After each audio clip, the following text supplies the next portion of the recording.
Let's look at the impact of information technology on productivity and quality of life. The learning objectives: evaluate the impact of IT on the standard of living and worker productivity. Illustrate strategies to overcome the challenges of the digital divide. Assess the impact of technology on the quality of health care and on the reduction of costs. Finally, give examples of ethical issues that are raised due to differences in ability to invest in IT. Let's start by reviewing GDP. You may have heard before. It's the gross domestic product. It's just a measure of how much your economy produces. Higher is better, generally. If you look at the world gross domestic product per capita, you can see that those countries that are dark purple, some of the blues, have much higher GDP per capita than those that are the light greens and light blues. And this, of course, affects your ability to buy things and to access information.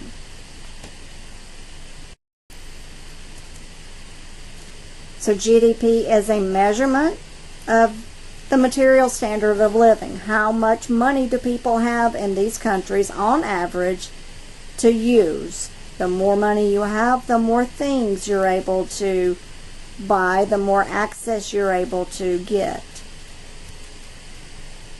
It does represent the total annual output of a nation's economy.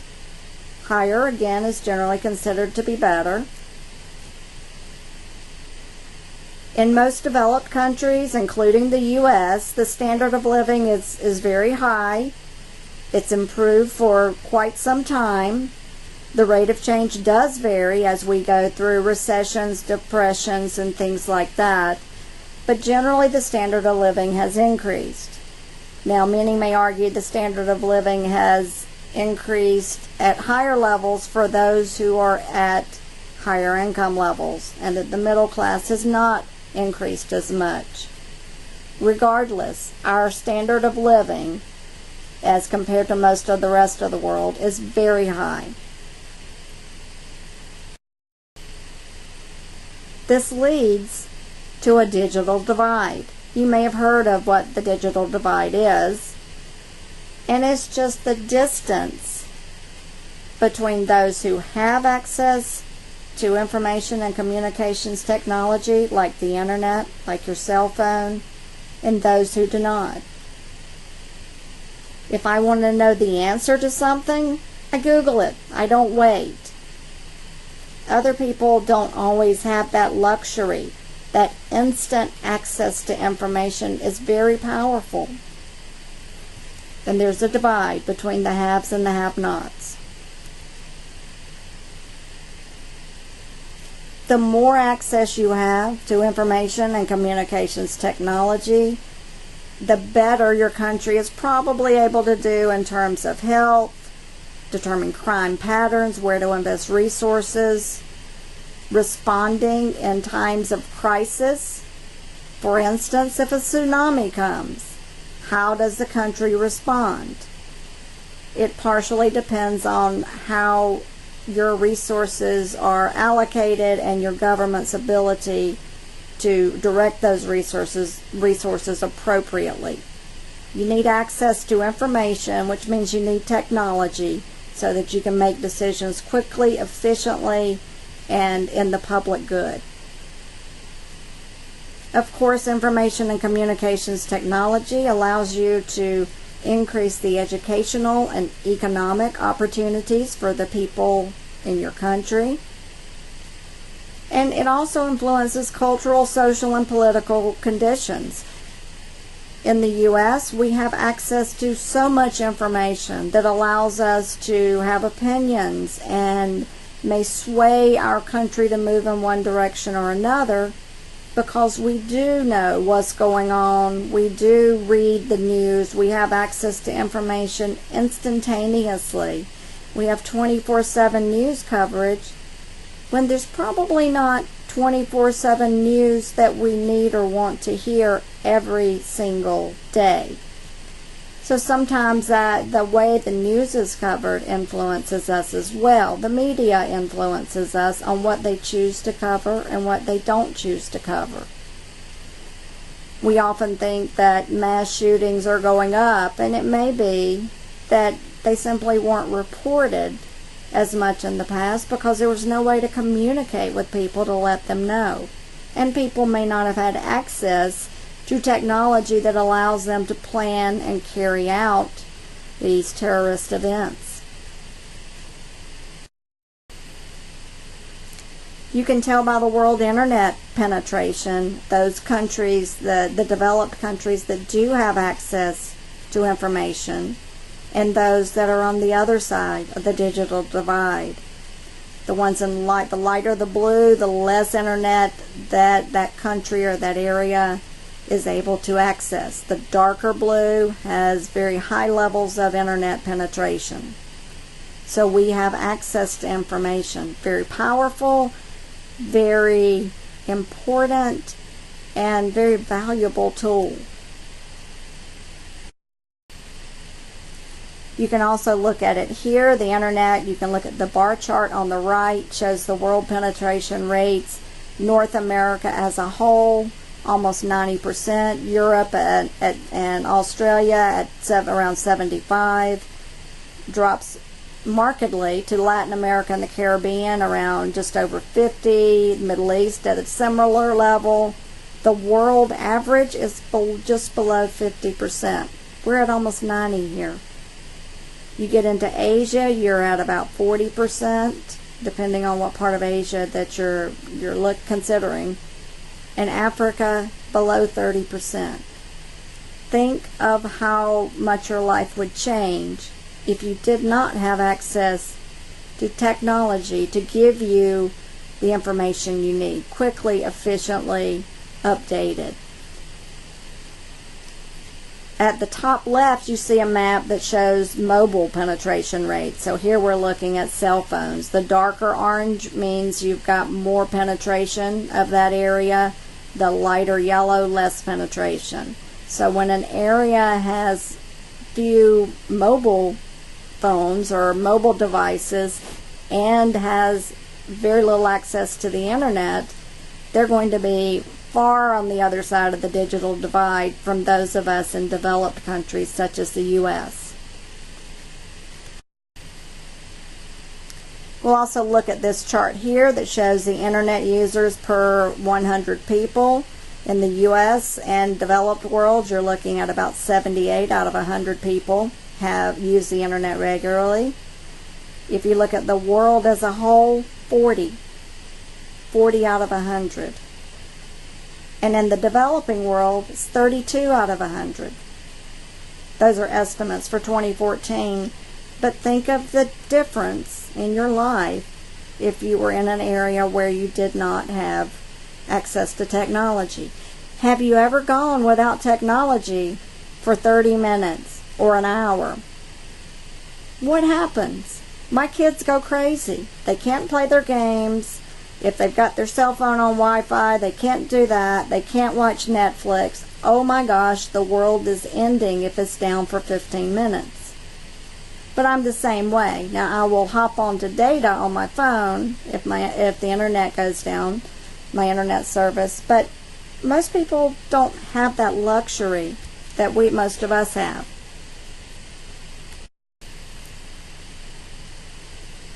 However, there is a digital divide here in the U.S. and really in every country there's a digital divide.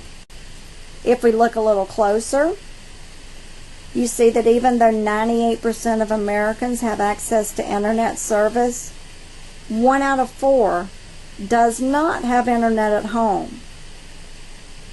So think of the people in a typical classroom. Now most of those are going to have internet access. Think that you're sitting at a food court in the mall. 1 out of 4 people there does not have internet access at home.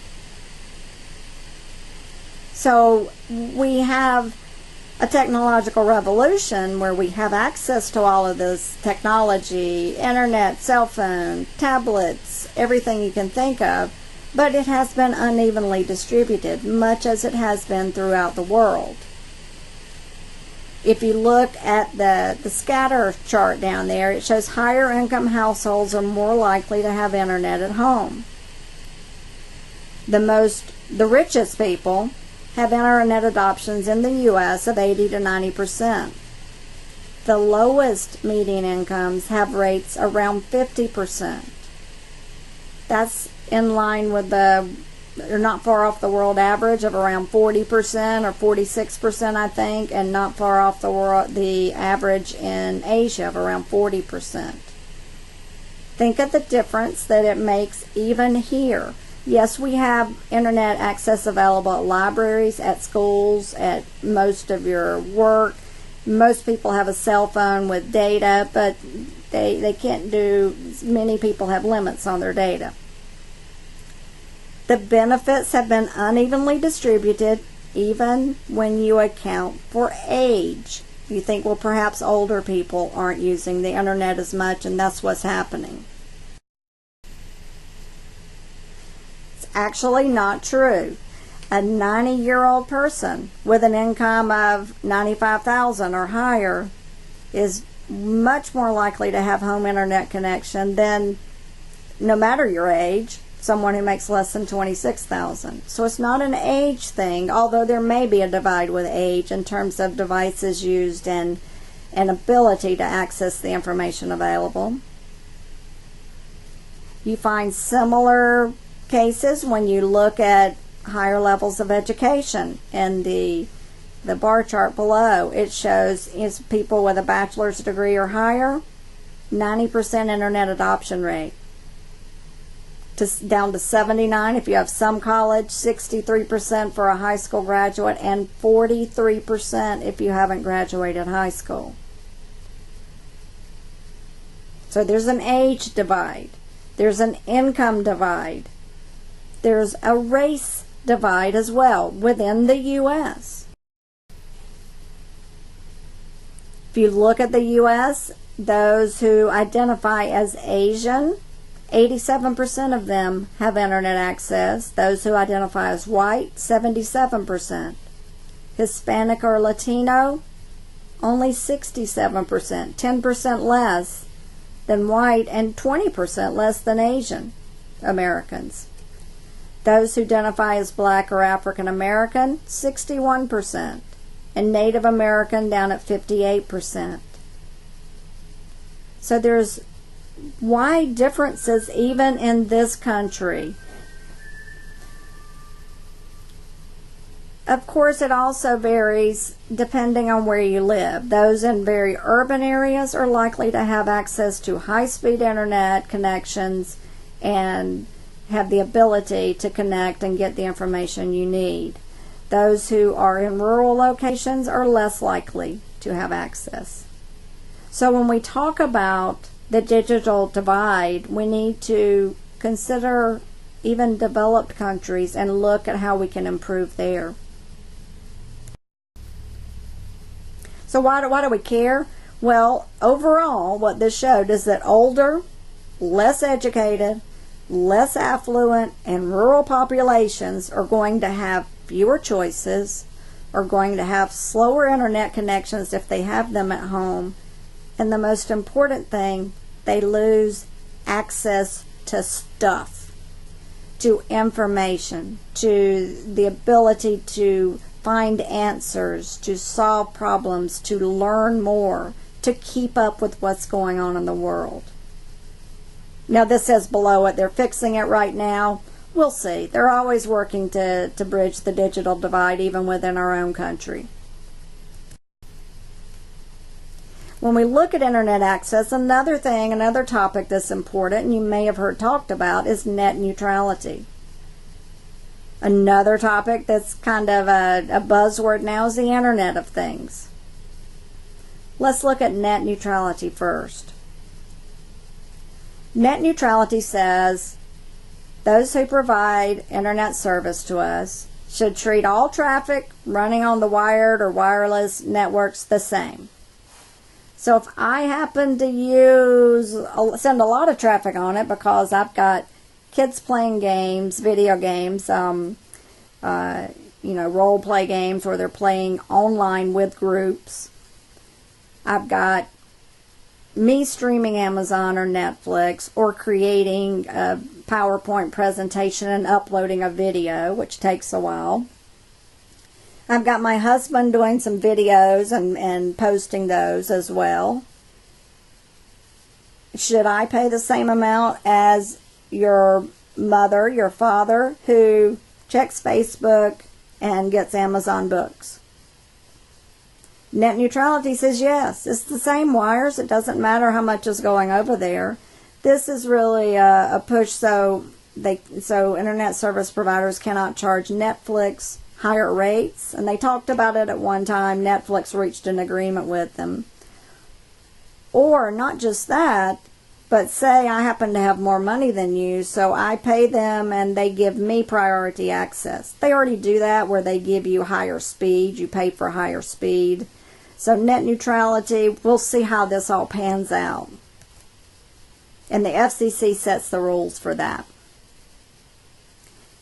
The Internet of Things is just that. It's all the objects we have that are connected. Think of the things you have that are connected. Right now, my phone is connected. My cell phone is connected. My Surface Pro is connected. My iPad mini is connected. My iPad 2 is connected. My desktop computer is connected. And my laptop computer is connected. That's just in the one room where I am. I left out the thermostat, which is connected. It gets the temperature outside. It gets system updates. And I probably have forgotten other things that are connected as well. My alarm system is in here as well. So if something happens and the alarm goes off, they'll be notified. I'm connected in one room to so many objects. I might also have a Fitbit or something like that. So it's just stuff that's connected. Information's constantly being exchanged with other devices. Think about the wearables that police officers have on so you can keep up with what's going on. You can send help for whoever might need it. But the Internet of Things.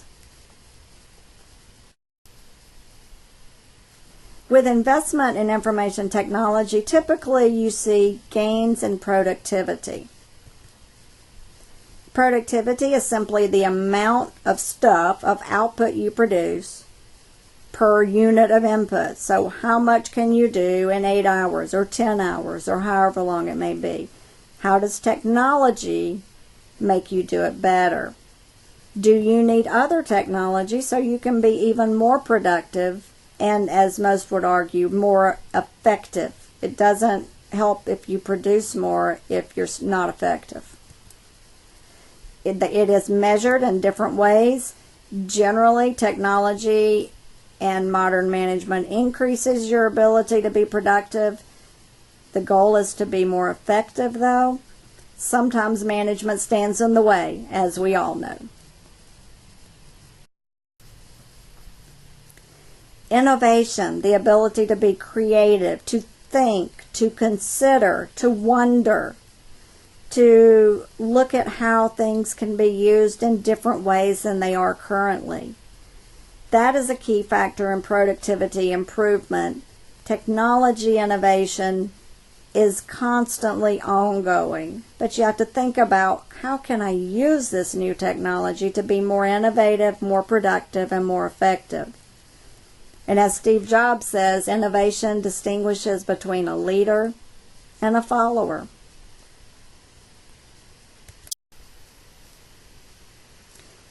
Because of the rise of technology availability in the U.S. and in other developed countries, you've seen more telework and telecommuting. Of course, this helps with, you've got all sorts of technology-enabled communications for video conferencing for meetings, much better than they used to be. Something as simple as Skype or FaceTime or GoMeeting or whatever you might use. You also have a highly skilled workforce in this country and they demand more flexibility. They may need to work nights or days or weekends or during the week or work at home on Wednesdays. And there are many laws that do encourage telework. Of course, it saves money on people driving back and forth to work. I'm able to work at home in my pajamas, like I am now. It allows me not to be a car on campus. It allows me not to take up space, valuable space on campus. Similarly, for your job, you might have places where you can go to work, but they might be open, places you can go network and things like that, but everybody doesn't come every day. You come in every so often. Telework and telecommuting does require the use of very guidelines and policies on how you accomplish your goals. Some managers believe that teleworkers are going to be at home not working. The research has actually shown that people who work from home, they work when they're sick, they work at night, they work in the morning, they check email as they go by, they get more done. They don't have to drive in, but you do need specific policies in place that let them know the expectations, how they'll be evaluated, what they have to do. It's obviously not suited for everything. If you have to be somewhere in front of a person, it may not be suited, although there may be ways around that in the future. We'll look at some of those. So there are advantages and disadvantages. Everyone's also not cut out for telework, telecommuting. You have to be self-driven, you have to be motivated, you have to have the ability to manage your time well, and you have to have a manager who's willing to let you do that. When asked, have you ever telecommuted? We look at this Gallup poll in 2015, 37% of people in the U.S. had telecommuted. Over 1/3 of us have telecommuted at least some. It may not be a lot for some of us, but we have done it some. If you look at it by education and income, 55% of college graduates have telecommuted compared with 26% of those who've not graduated college. And 52% of those with incomes above $75,000 have telecommuted, as opposed to 26% of those with incomes below that. White collar, 44% have telecommuted. Only 16% of blue collar professions have telecommuted. So there's a divide even there in the opportunities to telework based on your education, based on your income level. Some of that may be because as you gain more experience, you also gain perhaps more education, more trainings and certifications, and you get salary increases. So after you've been there a while, you're able to telework. My 17-year-old son always says, "You've got the best job in the world," because he'll come home and I'll be in my pajamas on the couch working. I'll tell him, yes, but it's taken me many, many years, an undergraduate bachelor's degree, a master's, an MBA, a PhD, and many years of experience before I got to this point. It's not something you're likely to get out of school as a 22-year-old undergraduate, walk in and ask for a job that's teleworking.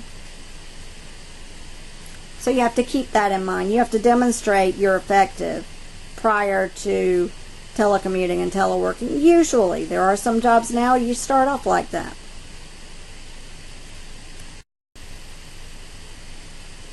The Internet of Everything, as we mentioned, all the devices that are being connected.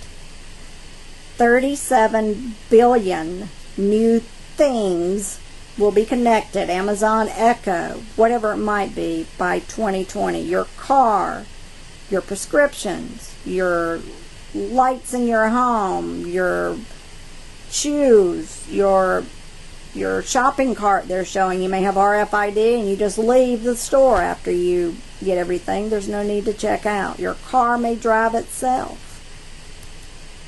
So these are machine-to-machine connections, people-to-people, and people-to-machine. Devices, this fact says devices supported by Internet of Everything will exceed 50 billion by the end of 2020. So 37 billion to 50 billion, we're going to have a bunch of things connected in the very near future. We already have a lot connected. You can see here the estimated growth in the Internet of Everything over time. The Internet of Things, you're at 35 billion devices connected, they say by 2019. We'll see how that goes. It includes cars, wearables, connected smart TVs, tablets, smartphones, and PCs or desktops or laptops. How many of these things do you already have? Again, in my one room, I was able to get almost all of these. I didn't include my smart TV, which is also connected.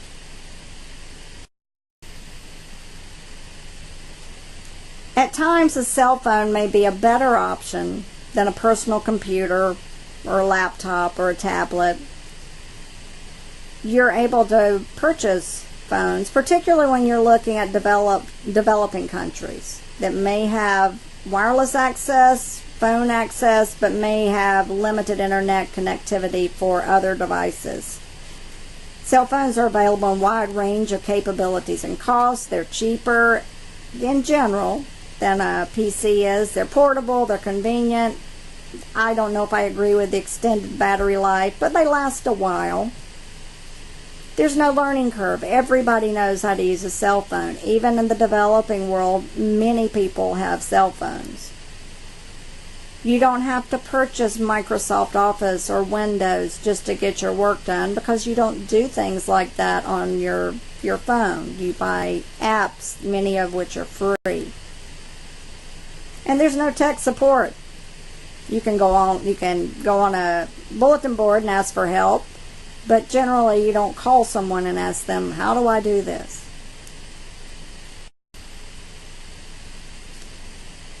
Information technology is also impacting our healthcare. You've got a new way to use IT, new medical technology, all the machines and all the tests you go through are automated or technology driven. It does cost more. We do more testing here. There are ways that we may get some control over health care, but these are not things that will fix it overnight. These are things that our government is sorting through, we're sorting through as individuals, and will likely reach some sort of agreement in the future.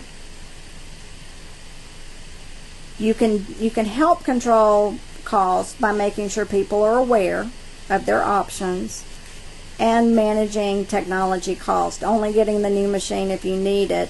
Probably more importantly, only doing the test if you need it. Some doctors do tests so they don't get sued. So if we had reform and malpractice suits, then that might change.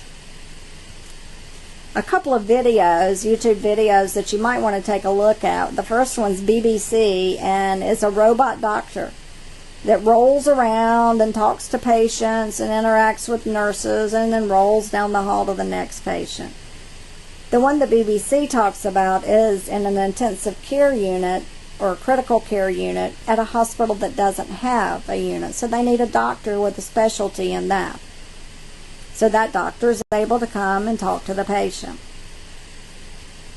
The next video looks at a virtual nurse that talks to you. And it's not just a nurse you talk to on, through your computer or your phone. It's a virtual nurse. She's a computer. She responds to your questions based on a set of guidelines that have been integrated and programmed into the system. The last one just looks at what telemedicine is and asks people on the street. And it's kind of interesting what people know and don't know about telemedicine. Let's look at telehealth. It uses technology to allow us to be cared for at a distance. Perhaps we have doctors that come into locations at certain points based on the needs of the community that have been identified and scheduled using technology, or perhaps the doctor is virtual. It allows the patient to get treatment, and it allows interaction with administration so records can be kept and updated and things like that. Like the robot doctor, it provides medical care to people at a location different from the healthcare providers. It certainly improves patient access to health care, to their ability to find out what's wrong with them and get treated. It also enables doctors to keep an eye on their patients. They may have someone who's discharged from a hospital, and I believe something like 75% of people discharged from a hospital will be readmitted.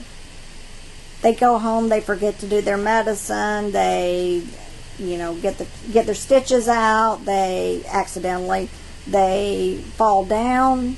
Whatever happens, they come back. So if the doctor or nurse or physical therapist could follow up, they could also monitor, did they get an infection after they left? They have a temperature. Those things can be done remotely. Did they take their medicine? You can remind them. You can send them a text. It's time to take your medicine. It can be automated. You can have that virtual nurse call them. So telehealth offers many opportunities. Here's another video you can take a look at, and this is in rural India where they have very little access to health care. They've been using telemedicine, and it's really transformed the ability of people to get the care they need.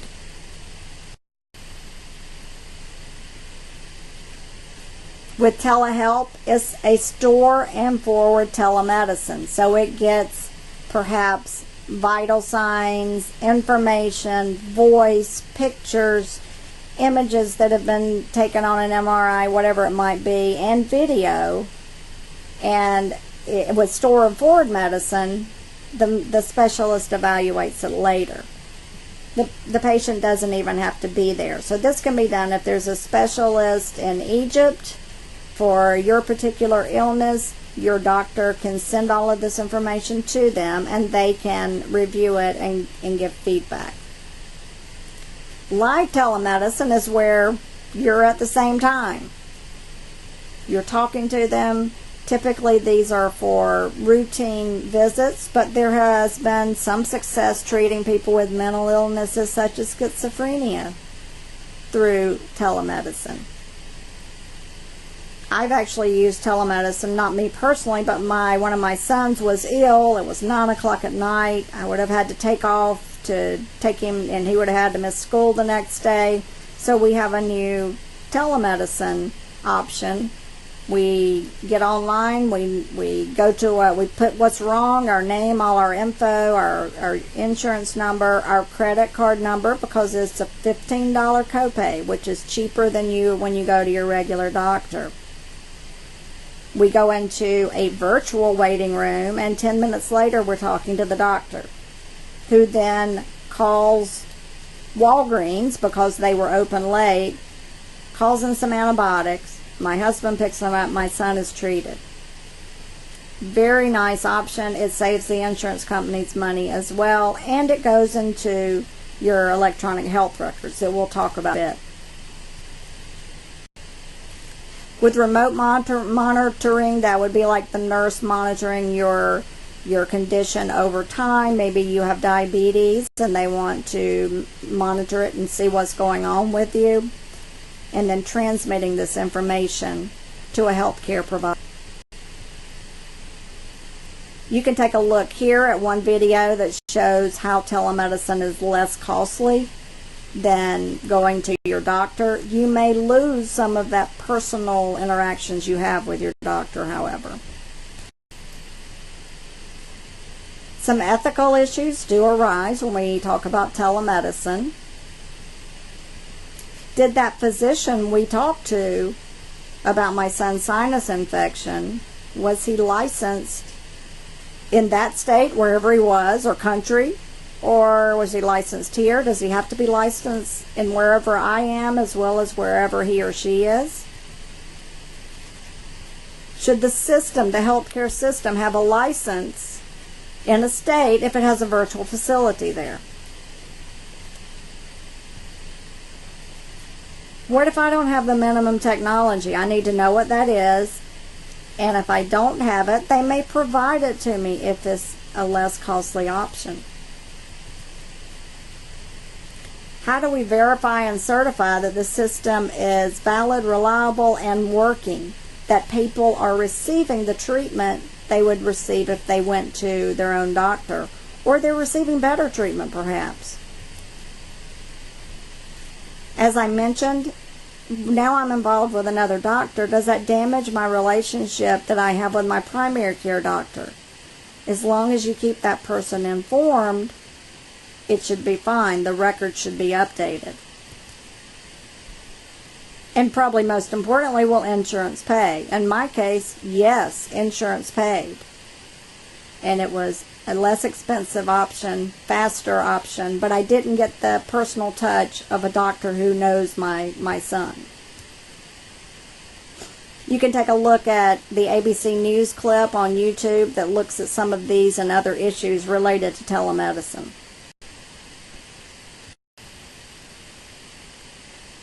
Another technology-related issues when we're looking at healthcare are electronic health records, or EHR. This is so if I do call that doctor in the middle of the night because I have a sinus infection, he or she should be able to access my records that are stored within the system. Or if I go to California and I become ill there, I want them to know my prior illnesses, or I have a car accident and I can't tell them. I want them to be able to look up my information and get valid, reliable data that describes my previous treatments. So this is computer readable record, moving away from all those paper records. It's a summary of the health information. Every time you have an encounter with a doctor, a nurse, a virtual doctor, a 24/7 on-call nurse, a physical therapist, it's recorded there. If it's effective, the patient, I'll get better care because people will know more about me and know what conditions I have, what interactions might be a problem, and it reduces cost for everyone. There is the high-tech law, which is a federal law, to try to encourage, incentivize people to move to electronic health records. High-tech stands for Health Information Technology for Economic and Clinical Health Act, high-tech. It does require government to develop standards for nationwide sharing, proper sharing with permission or with need, and use of health information. It provides $20 billion in incentives for organizations to adopt electronic health records. That's why most doctors, even your doctor office visits, have adopted electronic records now. It's estimated to save $10 billion through improvements in quality of care. It also strengthens how your data is protected, is secure.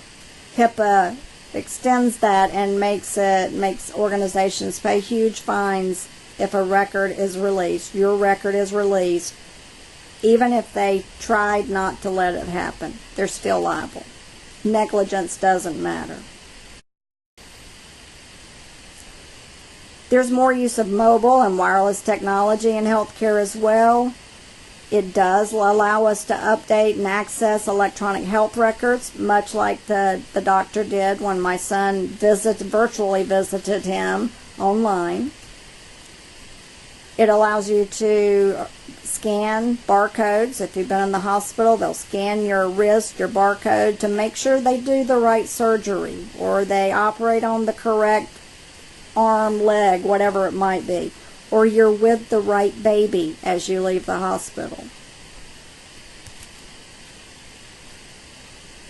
And nurses and doctors and everyone, they're all communicating through cell phones now, back and forth. Of course, there's some security issues there because cell phone transmissions can be picked up by others. But generally, the use of wireless communications allows you to reach your doctor or someone who can get you to your doctor quickly.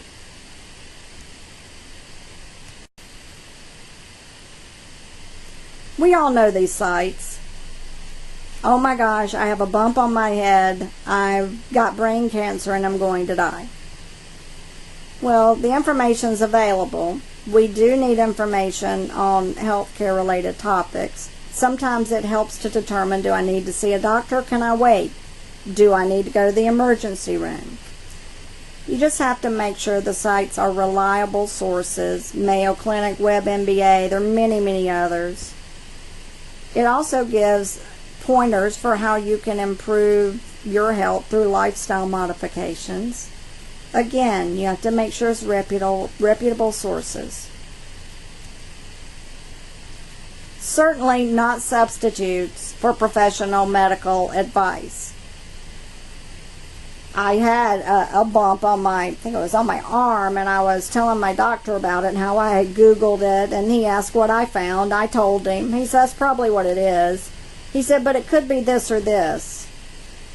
I said, well, you can see it better. I have to look back there with a mirror and see what's going on, and you've got a much better view.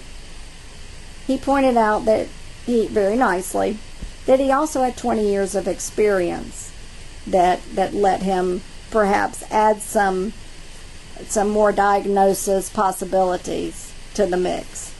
And I conceded that point. Healthcare providers do offer now, many of them will offer online material on illnesses that may affect their patients, or again, lifestyle modifications, things like that. And employers may offer incentives to join a health club, or they may offer smoking cessation programs. It's less expensive for them to do that than to pay for the result of bad habits or addiction. To summarize, access to information affects the standard of living in a country, the productivity, the innovation, and probably even more important, the access to things, to information, data, resources, experts, etc. Telework is one opportunity that employers have taken advantage of. It benefits employees and employers. It cuts down on the pollution with people driving back and forth to work. And it allows employers to be able to possibly recruit better employees. There is a digital divide. We discussed stark differences between developing and developed countries. But there are digital divides within a country, within a state, within a city, depending on your age, your college education, your race, your ethnicity, your income level, and other factors. There are stark differences. The more access that people have, the better we all are, because the more access, the more knowledge is out there. New information technologies, or old technologies like cell phones, can help to reduce the digital divide. Many countries don't have the infrastructure needed to provide high-speed internet access, broadband or cable or whatever you might have, but they can do it with mobile phones. There has been substantially increased use of technology in recent years to improve health care. In the long run, it's hopeful that it will reduce cost and provide better, faster, more reliable access to medical information for patients and for doctors. There are ethical challenges, as we discussed, that organizations have to think of as they're implementing telemedicine initiatives. But generally, telemedicine offers opportunities for better health, reduced cost, and better preparation of doctors. So it's a win-win when implemented properly.